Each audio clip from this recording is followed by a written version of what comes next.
Sent his servant to tell the guests, "Come, the banquet is ready." But they all began making excuses. One said, "I have just bought a field and must inspect it. Please excuse me." Another said, "I have just bought 5 pairs of oxen and I want to try them out. Please excuse me."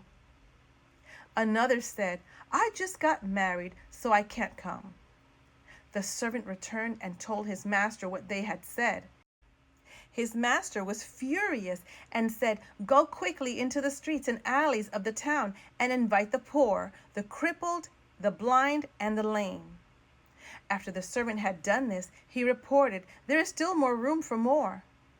So his master said, "Go out into the country lanes and behind the hedges and urge anyone you find to come, so the house will be full.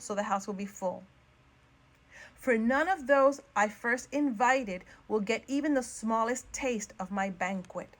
And I'm going to stop right there because that's where the story ends. Now, why am I reading this story to you?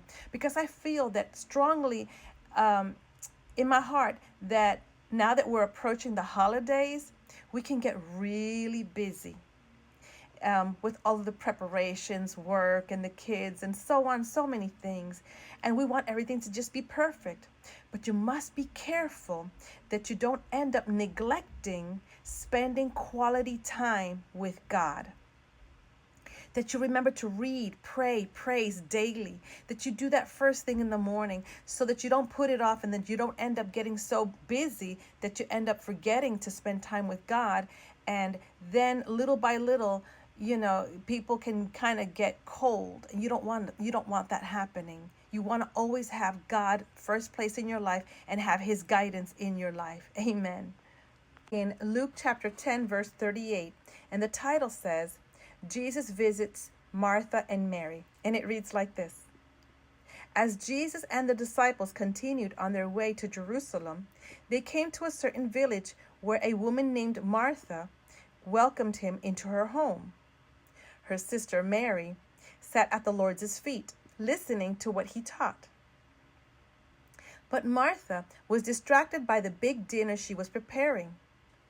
She came to Jesus and said, "Lord, doesn't it seem unfair to you that my sister just sits here while I do all the work? Tell her to come and help me." But the Lord said to her, "My dear Martha, you are worried and upset over all these details. There's only one thing worth being concerned about.